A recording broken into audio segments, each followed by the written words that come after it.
Welcome back. This is now the 17th lecture of the condensed matter course. When we left off last time, we were talking about band structure, and we were talking about electrons in conduction bands and holes in valence bands. And what we're going to do today is we're going to start by thinking about how electrons in conduction bands and holes in valence bands move around.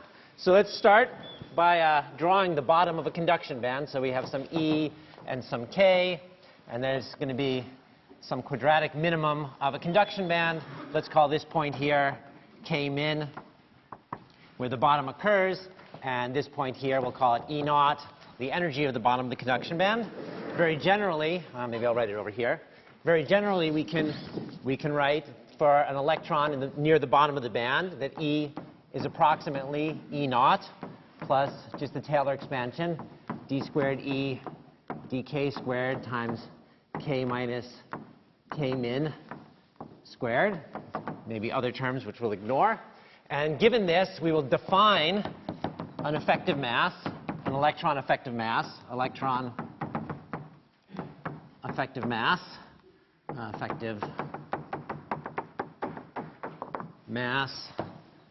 m star sub electron via 1 over m star electron equals 1 over h bar squared d squared E dk squared, such that the energy is E naught plus the usual h bar squared k minus k min squared over 2 m electron star. Now this looks very much like a free electron, except the momentum, the wave vector should be measured with respect to wherever the minimum in the momentum is. It's the usual free electron parabola. Now, given this, we can also calculate, actually given any form of the energy of the electron in this band, we can write a group velocity, v group, very generally is d omega dk. That's a general expression for a group velocity, since we can replace omega by 1 over h bar times an energy, dE dk. This is the general relationship for the group velocity of an electron in a band. In our case, it will be, using this dispersion up here, it will be h bar k minus k min over m star of the electron. So it means that if you have this picture over here, if you move the electron to the right of the minimum, then the electron is moving to the right. If you move the electron to the left of the minimum, then the electron is moving to the left. This is true independent of where in the Brouillon zone the minimum occurs. So really the issue is where you're positioned with respect to the minimum if you want to figure out which direction your group velocity is. Now there are a couple of caveats. Maybe I'll write them here. Caveats. One, generally effective masses, right, this masses may be anisotropic. Masses can be anisotropic, meaning that the energy it may be parabolic in all directions, but depending on which crystal direction you choose, the curvature may be different. This is sort of natural if you have something like a tetragonal crystal where the axes are different lengths in the different directions. You might expect that the curvature of the energy in the different, displacing k in the different directions might be different, and indeed it often is. So one has to worry about the fact that depending on which way you're going, your effective mass may seem different. We're going to ignore this generally. So ignore this complication, but more generally, you should be aware that it does occur.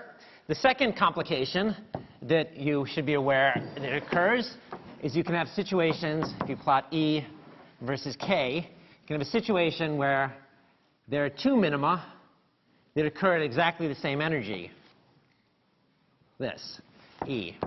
So that the minimum of the conduction band can occur at two places in the Brouillon zone, K1 and K2.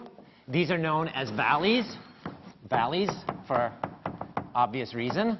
And this may look like it's something that's very unusual to have happen, that you have just such a coincidence that the minima, that the same energy occurs at the minimum in two places in the Brouillon zone. But in fact, it's actually quite common to have this due to symmetries of the crystal. So generally, this will happen if the crystal is particularly symmetric. You'll have 2 minimum in the conduction band at 2 different points in the boron zone, or even 4 different points, or even 6 different points of the boron zone. So you have to keep track of whether the electron is in this minimum or this minimum.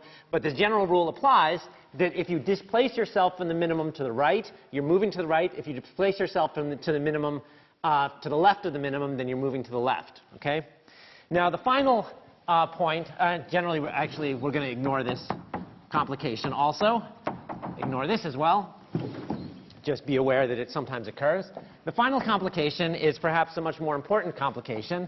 If you have a band structure, here's a boron zone. If you have a band structure like the tight binding band structures we drew before that looks like this, generally, the effective mass is given by the second derivative of the energy with respect to k.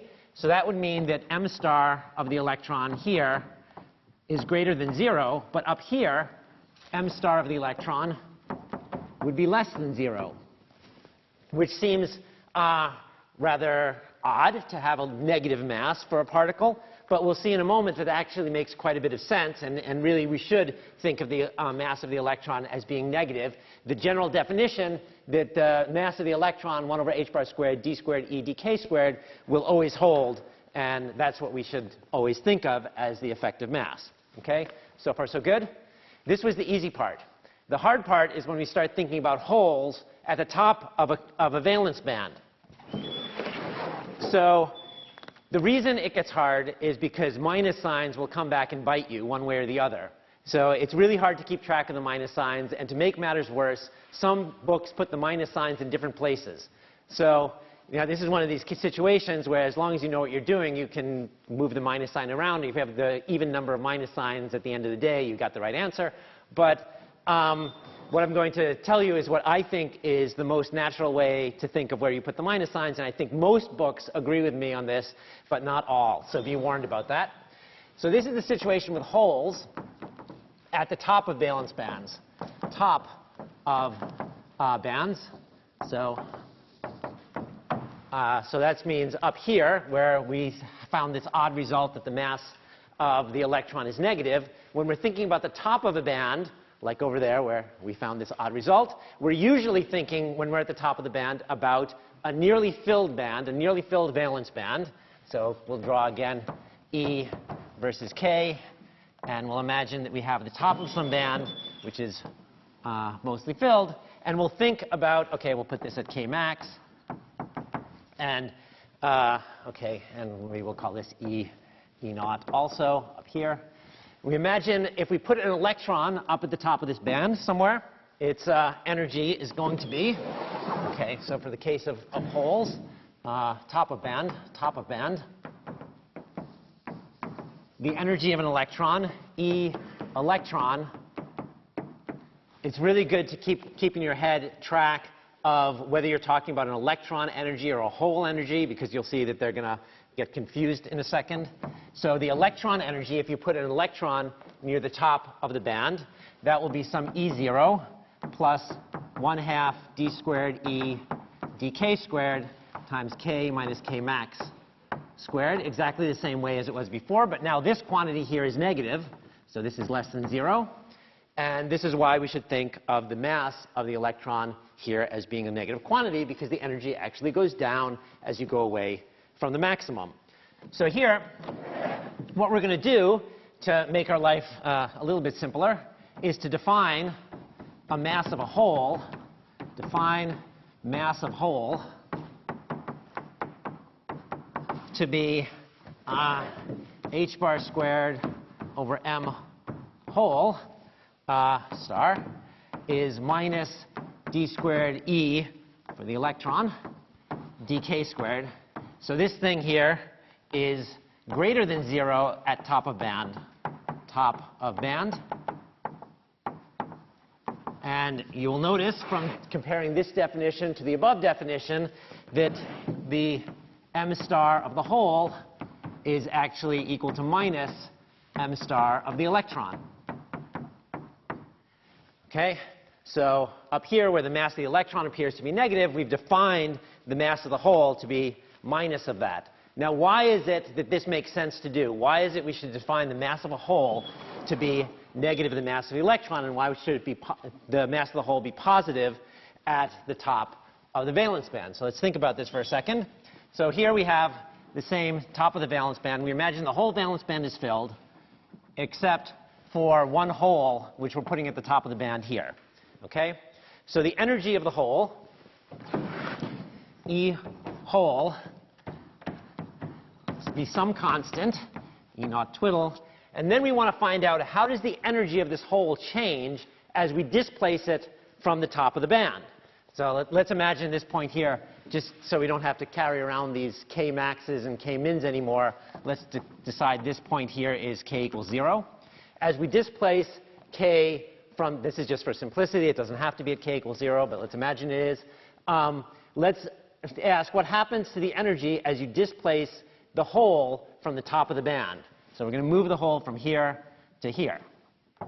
Well, when you do that, the energy actually has gone up from displacing the hole from the top of the band. Why is that? We'll write it as h bar squared 2 m star hole times, I guess, k squared here, if we're displacing it from k equals 0. The reason that the energy has gone up when we displace the hole from the top of the band is because the electrons are trying to go to the lowest energy possible. The holes try to bubble up to the highest energy possible. It's like an air pocket or a bubble, or like pushing a balloon underwater. If you take this balloon here and you push it underwater, that costs you energy. It costs you positive energy to take this hole and push it underneath the electrons, because the electrons want to go to the lowest energy possible. Is that clear? That's the intuition of why it is that you should think of the mass of the hole as being positive, because when you displace it from the top of the band, it costs you positive energy to move away from the top of the band. So far, so good? Okay, good. All right. So that's the easy sign to keep track of, but signs get more complicated. Let's ask about the momentum of a hole. What is the momentum of a hole? Momentum of a hole. And a good way to think about this is to realize that a filled band has no momentum, has no crystal momentum. No crystal momentum. Carrying no current, it's inert, has no crystal momentum at all. So if we want to know what the momentum is of a hole in the top of the band, let's imagine here's our band. We fill the entire band like this, except for one state which is missing out of a k state like this.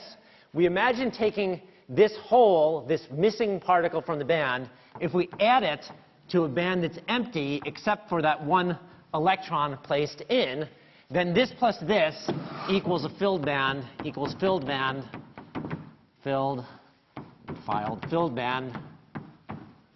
So momentum, so total momentum equals 0. Total h bar k equals 0.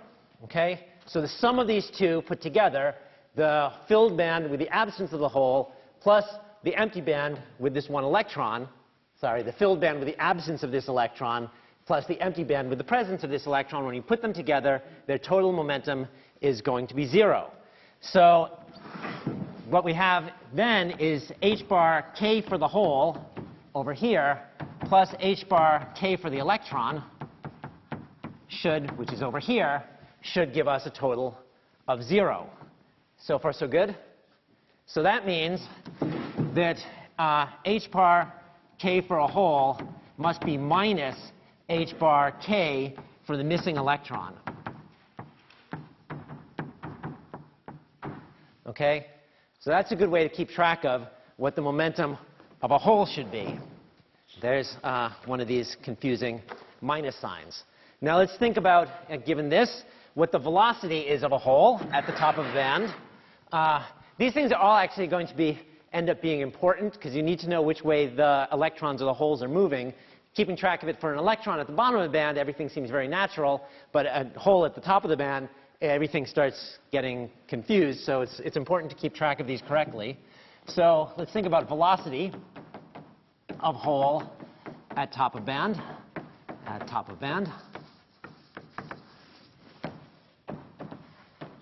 So again, we start with the energy for the electron at the top of the band.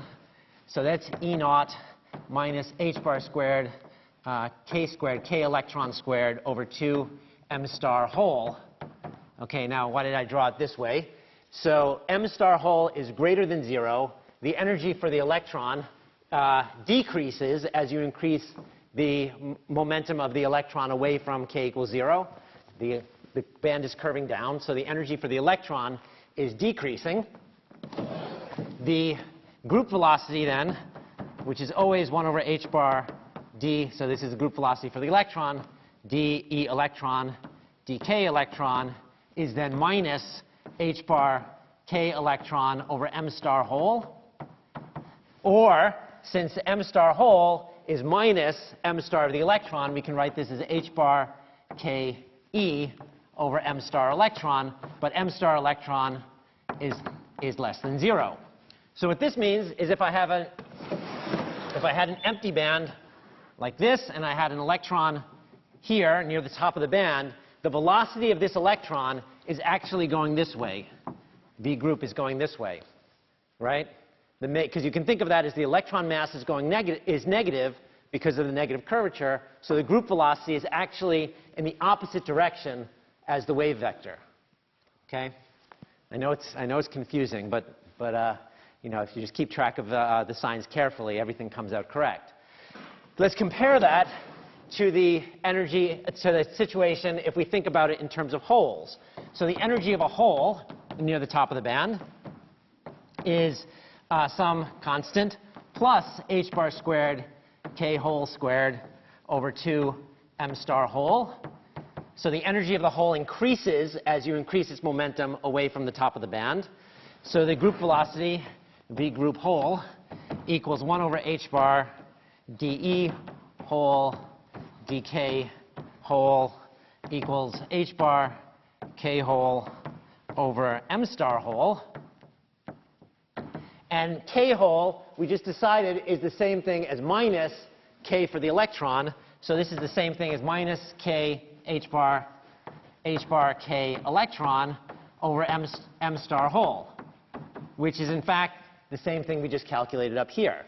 So the point here is that if we have a filled band like this and one empty state here, the group velocity of that is going in this direction as well. This is an extremely important principle that will come back many times, or at least several times, that the velocity of a state, the velocity of an orbital,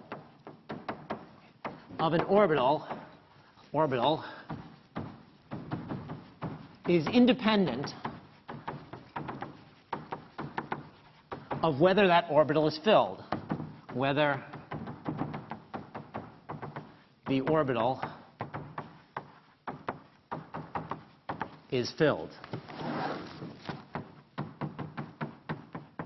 So you can think of it as you have a bunch of orbitals in your system, and the orbitals have some velocity. You can put an electron in that orbital, and the electron will move with that velocity. If you remove the electron from that orbital, the orbital is still moving with the same velocity. It's just there's no electron in it. Okay? So this is a kind of an important principle, which it actually makes a very good amount of sense. I mean, when we think about we think about a hydrogen atom or something, we think about these orbitals being there whether or not there's an electron in the orbital. And the orbitals can be moving with some velocity, and they're still there and moving independent of whether we put the electron in or we didn't put the electron in. Okay? All right. So let's now actually try to take what we've learned and calculate some dynamics of electrons and holes. Dynamics of electrons and holes. And the simplest way to handle dynamics is what we started the term with, which is to think about Drude theory. So we're back to Drude theory after many weeks.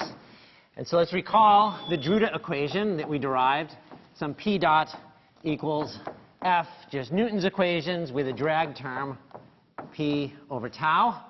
And we can write that out for electrons. For electrons, we will have mass of the electron, I'm going to put a star here, times v dot. So the only thing different from what we did at the beginning of the term is I'm now putting a star next to the mass. So it's the effective mass, the curvature at the bottom of the band that matters, not the bare electron mass, which is not an important quantity in a semiconductor or an insulator. It will have the force, the usual Lorentz force, which is always with you. That was another joke. All right, never mind.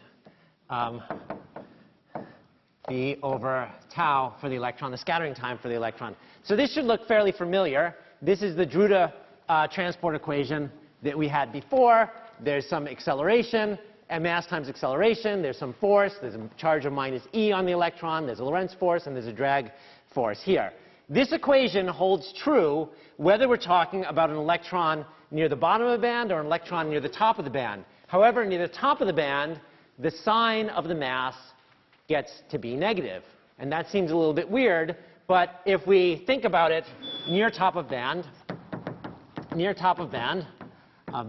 we can consider Drude equation for holes. So we would have an m star hole times the velocity of the hole, same Drude equation, but the charge on the hole is now plus e. Write this again, equals plus e. The charge on the hole is plus e. Then we have e plus v cross b, Lorentz force, and then minus m star hole, velocity of the hole, over some scattering time for the hole as well. So we have a Drude equation for the holes at the top of the band as well. Now, remember that we have two things here. We have two equations, one for the electrons, one for the holes. And the difference in the two equations is that the sign of the charge is different for the electrons and the holes. But also, m star hole was defined to be minus m star of the electron. So in fact, these two equations are exactly the same. If it's just this equation has been multiplied by an overall minus 1, m star hole is minus m star of the electron. And so it's actually just repeating exactly the same Drude equation. So this is actually quite important. It's exactly the same statement that I just wrote over here. The dynamics of the state are exactly the same whether you're talking about an electron moving in the state or a hole moving in the state, the absence of an electron. The orbital still moves with the same dynamics whether or not the orbital is filled with an electron. Okay? Good? So the thing that's funny about the Drude equation in these semiconductors is that if you're up at the top of the band, you have a choice of two things that both seem a little bit weird. One possibility is that you have to think about a negative mass for the electrons if you're thinking about electrons in the state. The other possibility is you think about positive mass holes, but now these are positively charged particles. Now this resolves one of our old puzzles. Old puzzle from the second day or the third day of term. Old puzzle, which was y is sine of Hall coefficient. Hall coefficient sometimes positive.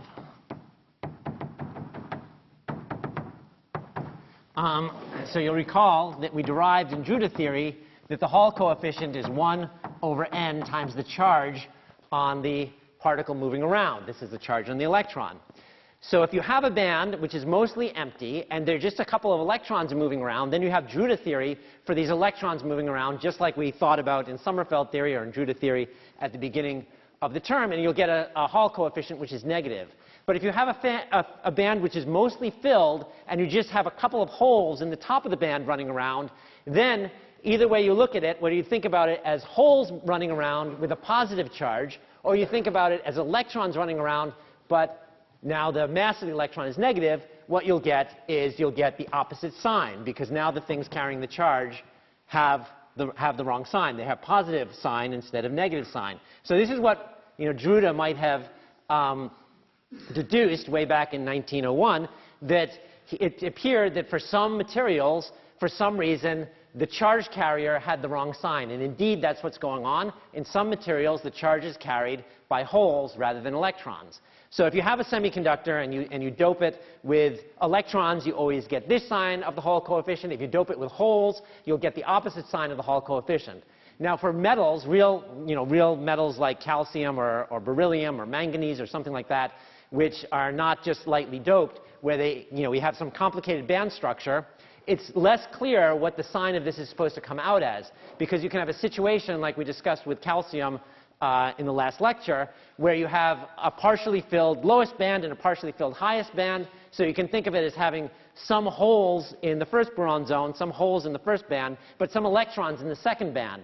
So the holes are trying to give you a positive Hall coefficient. The electrons in the second band are trying to give you a negative Hall coefficient. The two of them compete with each other, and then you have to start worrying about which one has a greater scattering time.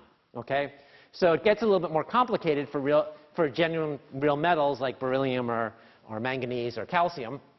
But in the case of a doped semiconductor, it comes out very clearly. If you have basically electron transport, you get this sign of the Hall coefficient. If you have basically hole transport, you have the opposite sign of the Hall coefficient. So far, so good? So we've resolved this one puzzle. There was something else that I mentioned when we talked about Drude theory all the way back at the beginning of the term. Remember that Drude theory works well for semiconductors. Why is that? Besides the fact that it can get the sign intelligently, the reason why Drude theory works particularly well for semiconductors is because usually when you're talking about semiconductors, you're talking about a very low density of charge carriers. You're talking about just a few electrons in the conduction band or just a few holes in the valence band because density is low. Whether we're talking about electrons in the conduction band or holes in the valence band, the density is fairly low. Well, why does that help you?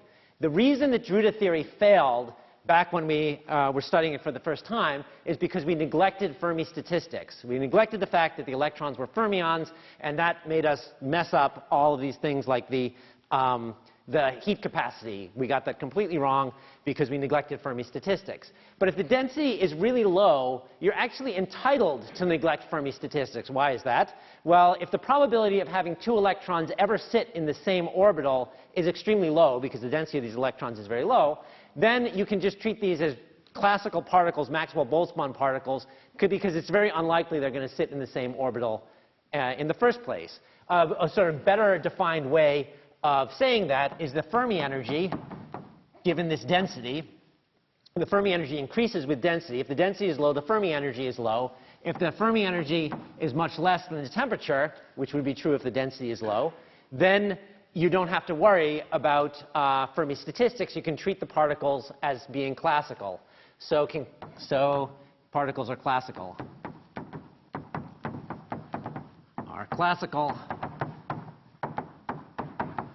And you can consider just regular classical Drude theory, classical Boltzmann dynamics, Maxwell-Boltzmann distributions without worrying about Fermi distributions. So this is, yes?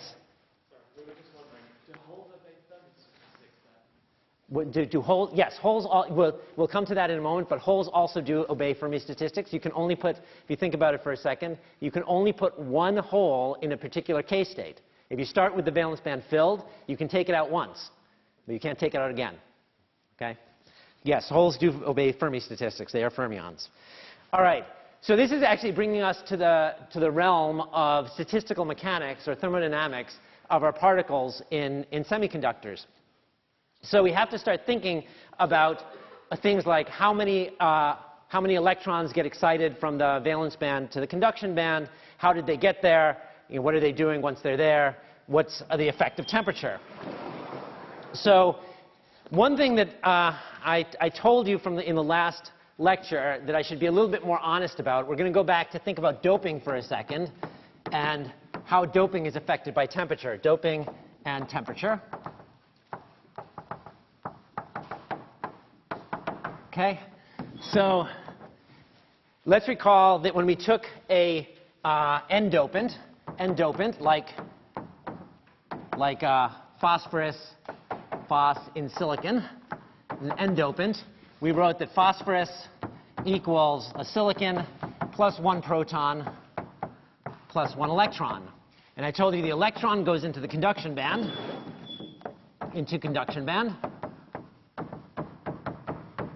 and I told you to ignore the fact that there's an extra proton. Ignore.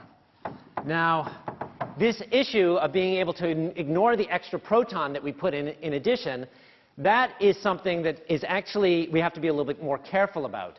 And we have to worry about temperature and things like that to ask whether it's OK to ignore it. So think about this a little bit more carefully. We put in a proton and we put in an electron. So what does an electron and a proton do when you put them together? What's really going to happen is you're going to form a hydrogen atom or hydrogenic atom. Hydrogenic atom. We put the electron in the conduction band, but we also put a positive charge behind. And the electron is going to bind to that positive charge. It's attracted to that positive charge by Coulomb interactions, and you form a hydrogen atom. But it's not a regular hydrogen atom. It's slightly different from a hydrogen atom because, one, m star, not m, not the mass of the electron. It's the effective mass of the electron, not the mass of the electron. The dynamics of the electron running around in the conduction band is given by m star, not the bare mass of the electron. So that's difference one. The second difference is something you learned in E&M.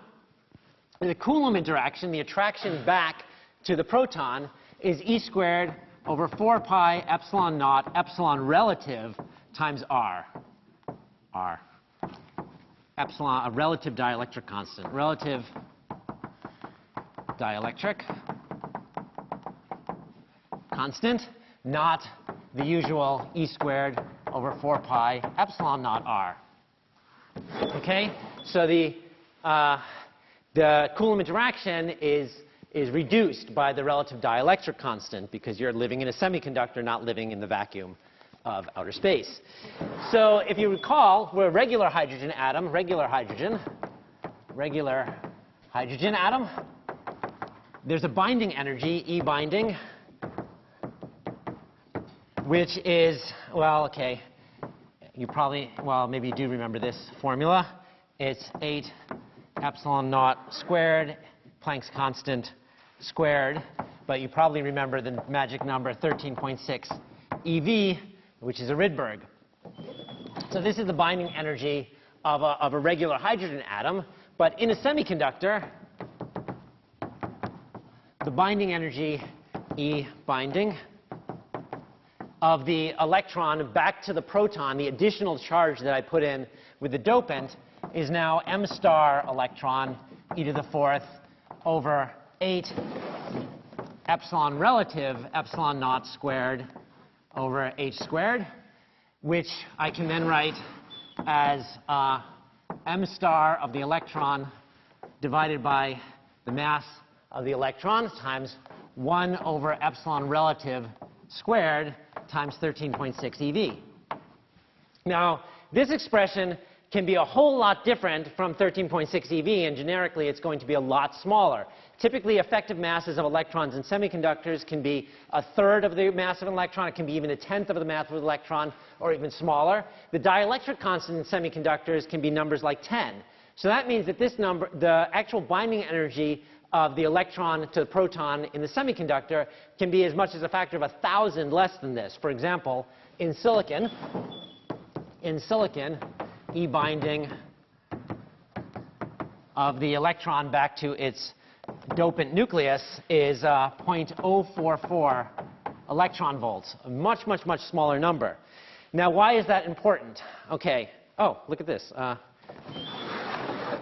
need that. Okay, let me put this in here. I'm going to draw the, so here's the bottom of the conduction band. Here's the top of a valence band.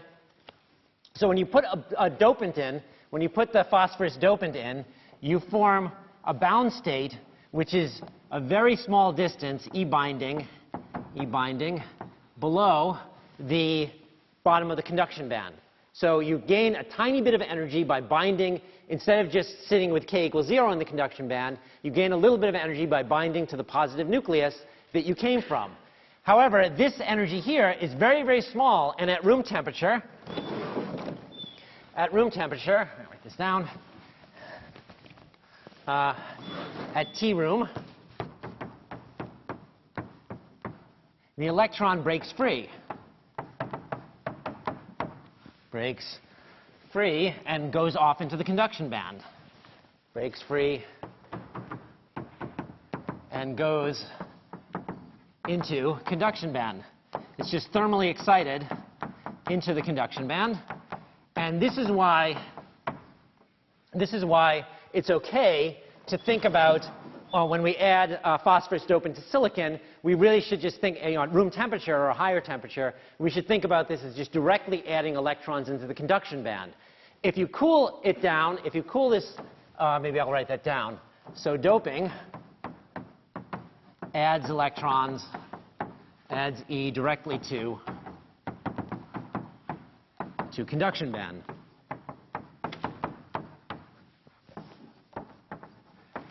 Or similarly, if you did the same thing with holes, when you add in the hole, it would form a bound state to the negative charge on the nucleus that we left behind. We were putting in a boron or an aluminum or something. And at finite temperature, that hole breaks free of its nucleus and runs off into the valence band. However, at low temperature, the electron becomes bound again, bound to the dopant nucleus, nucleus again.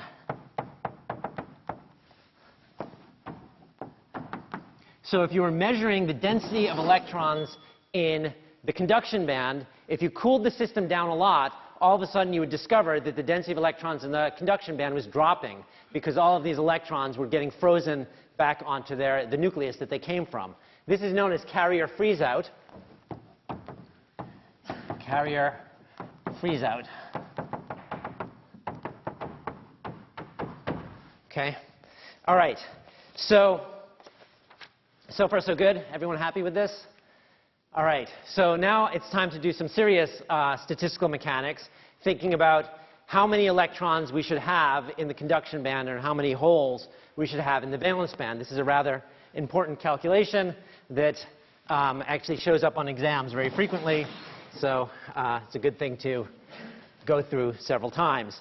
All right. So let's start with this sort of generic picture of the bottom of a conduction band, the top of a valence band. They don't have to have the same curvature in general. They could have different effective masses. I've drawn the effective masses being slightly different. They don't have to be aligned. It could be an indirect gap. The top of the valence band could be in a different place than the bottom of the conduction band.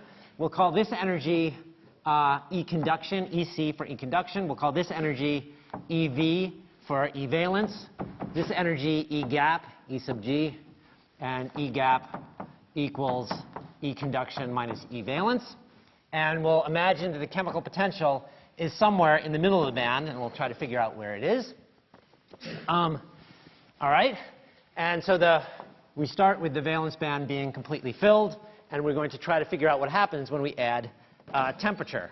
So a couple things we're going to need. One is what the spectra are.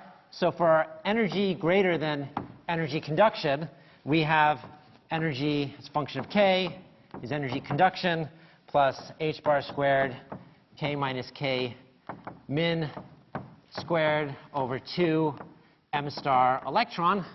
And then for energy less than E valence, we have the upside down parabola Ek equals E valence minus h bar squared K minus K max squared over 2 m star whole. And m star whole, remember, is positive. So we have a negative curvature of the top of the band. And then we have to think about counting states. So counting states. And we'll think back to when we did Sommerfeld theory for free electrons. For free electrons, we had, well, our energy was E equals h bar squared K squared over 2m. And the density of states, so the density of states per unit volume, well, G of E was given by this expression, which we calculated, 2 mass to 3 halves over 2 pi squared h bar cubed epsilon to the 1/2. We calculated this, I think, on the second or third day of the term. This is the density of states per unit volume. states per volume. So we'd like to use exactly the same calculation, except for the conduction band and the valence band here. So without actually doing the work, it's pretty easy to see what the result is going to come out as.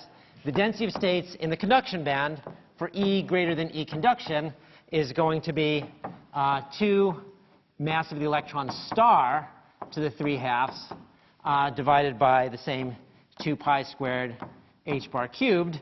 And there's the same E to the 1/2, but it's E minus E conduction band. So you're measuring the energy with respect to the bottom of the conduction band. The parabola starts at the bottom of the conduction band. But otherwise, it's exactly the same calculation. People happy with that? OK, good. So G valence, maybe a little bit more complicated, but not too much more complicated, is 2 m star whole 3/2 over 2 pi squared h bar cubed. And here we measure E valence minus E to the 1/2. And we're measuring going in the downward direction.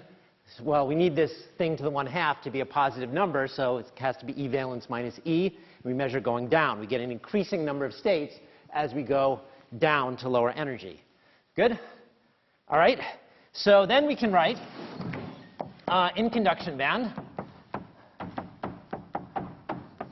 We just use our statistical mechanics. The density of electrons, density n of electrons, of E's, is given by n as a function of t, that's an n, equals the integral from the bottom of the conduction band up to energy infinity, d energy, density of states as a function of energy, and the Fermi factor, beta energy minus mu. Okay, so the integral of the density of states is basically a sum over all eigenstates, and the Fermi factor is the probability that that eigenstate is going to be filled. So this is just counting up all the states that are filled at a given temperature, but we need to know what the chemical potential is. Okay? So now we're going to, well, let's write out the Fermi function here. The Fermi function is 1 over e to the beta energy minus mu plus 1. Now if we're at fairly high temperature, or if the density is low, or strictly speaking, what we need is beta energy minus mu is much greater than 1. This means that mu is much below EC, meaning that below by at least the amount of the temperature. So fairly well below the bottom of the conduction band. And that's pretty easy because the gaps between the conduction band and the valence band can be a couple of electron volts, much bigger than typical temperatures. That means that NF can be approximated by, well, you can just drop the plus 1, and you get just the regular Boltzmann factor. This is just Boltzmann, Maxwell-Boltzmann. Maxwell-Boltzmann. So let's put that in, and we have n of t then is going to be integral d energy EC from the bottom of the conduction band up to infinity of g of energy and then the Maxwell-Boltzmann factor e to the minus beta energy minus mu, making that approximation. And this is temperature. Then how do we do this integral? Well, first thing we're going to do is we're going to well, what are we going to do? We're going to write out what this g is. So this has a 2 m star of the electron to the 3/2, and it has a 2 pi squared h bar cubed, and then it's integral d energy of the conduction band to infinity times E minus E conduction to the 1/2, and then e to the minus beta energy minus mu. So this is the e to the 1/2 that we have up there. And we have to do this integral. And the way we do this integral is by shifting out a factor of e to the minus beta EC minus mu out front. So then we're left with an integral d energy from EC to infinity, E minus EC to the 1/2, and then e to the minus beta E minus EC. which is nice. We can then write, if we want, well, x equals e minus ec if we want. So this becomes integral of dx from 0 to infinity, x to the 1/2, e to the minus beta x. Then we can do that integral by defining y squared equals x. This becomes a simple Gaussian integral, and we get beta to the minus 3/2 times square root of pi over 2. Okay? So we put that all together, and we end up getting the density of electrons in the conduction band as a function of t is then putting together all those factors, 1/4 2 mass of the electron star kBt over pi h bar squared to the 3/2 e to the minus beta energy of the conduction band minus mu.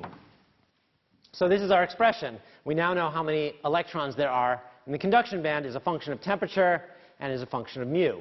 The important thing to take away, there's some prefactors here which aren't that crucial. The important thing here to take away is that it's basically activated. That you have to activate the energy up from the chemical potential into the conduction band in order to get an electron into the conduction band. As you drop the temperature, the number of electrons in the conduction band is going to drop exponentially. Okay? All right. So far, so good. Now we have to do the same thing for holes. I think we can still do this in time.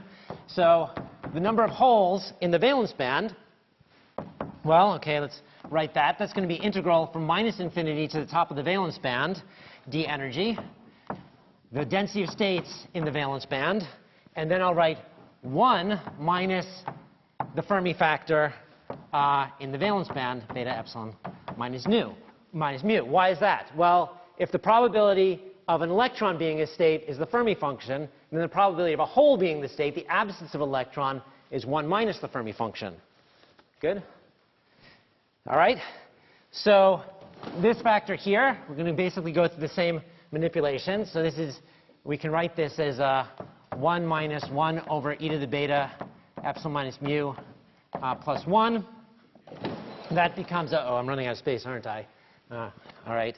Well, this thing becomes, this whole thing here becomes 1 over 1 plus e to the minus beta e minus mu. That maybe took 2 steps, but you can check algebraically that's true. And again, we're going to assume something analogous to what, do I have more space somewhere? No? All right, maybe I don't. So we're going to assume something analogous to what we assumed for the electrons. We'll assume that the chemical potential is not too close. Too close meaning within the temperature, within a range of kBt of the top of the valence band, EV, in which case this thing can be approximated as, this whole thing here can be approximately equal to the Boltzmann factor, e to the beta epsilon minus mu, much less than 1. Okay? So it's again more or less the same story, but here you have to realize that energy is less than mu, and you're activating a hole downwards into the valence band rather than an electron up into the conduction band. So plugging in the expression for the density of states in the valence band, we get 2 m star whole to the 3/2 2 pi squared h bar cubed integral d energy minus infinity to e valence minus e to the 1/2 e to the beta epsilon minus mu. And exactly the same manipulations with maybe a couple minus signs put in various places. I think you're supposed to do it for homework, so maybe I won't go through it. And also, I'm running out of time. So this whole thing becomes, at the end of the day, a very analogous expression to what we found above, is 1/4 2 m star whole kBt over pi h bar squared, all to the 3/2 e to the minus beta mu minus e valence. And again, it's the same story. You have some prefactors here but the important part is that you have to activate a hole down from the chemical potential into the valence band, because it takes energy to push a hole down into the valence band. The holes want to go up as much as possible.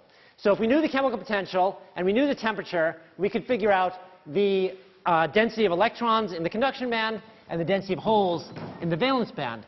But now there's a trick, and the trick is to look at the product of n of t times p of t. Let's do that. We get a bunch of factors. So 1/2 out front, kBt over pi h bar squared cubed. Then there's a mass of an electron, star, mass of hole, star to the 3/2. And then if you look at the exponential factors, you'll notice that the exponential factors, e to the minus beta mu's and the e to the plus beta mu, will cancel. So the only thing that's left over is e to the minus beta, E conduction minus E valence. E conduction minus E valence is E gap.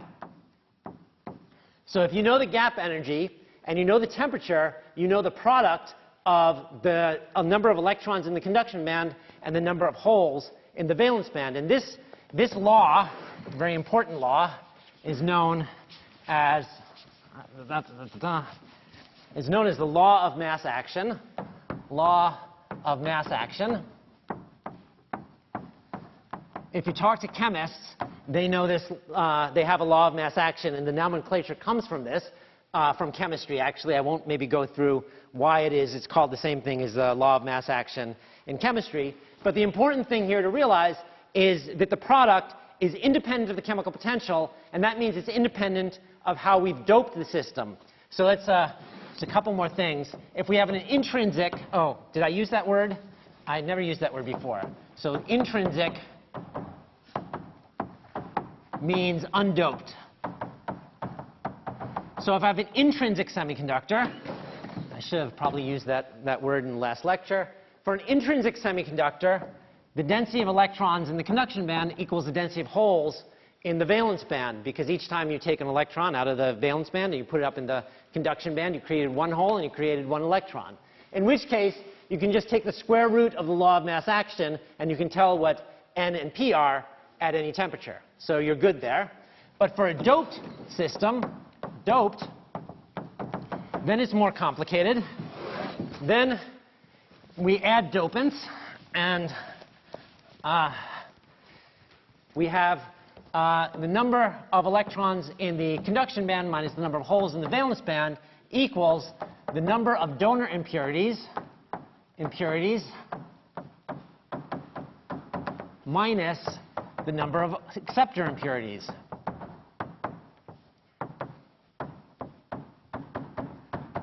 Because basically, each time you add a donor impurity, you add one electron into the conduction band without adding a hole into the valence band. And each time you add an acceptor, you add a hole into the valence band without adding an electron into the conduction band. And this is true as long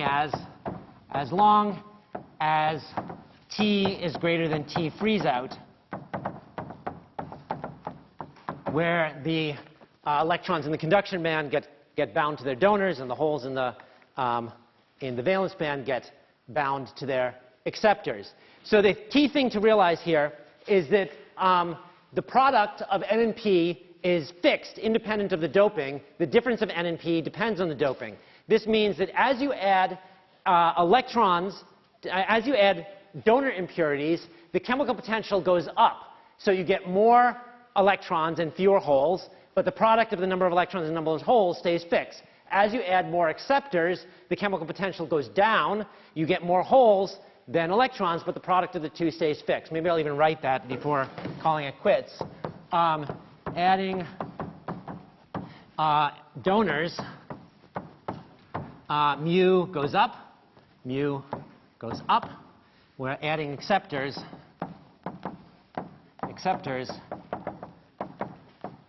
Mu goes down. But because of the law of mass action, the product of those two is always going to stay fixed. All right, so next time we'll pick up and actually talk about some real semiconductor devices and the devices that change the world, like the transistor. And I'll see you, I think, Wednesday. Is it Wednesday? I think it's Wednesday. Okay, have a good weekend.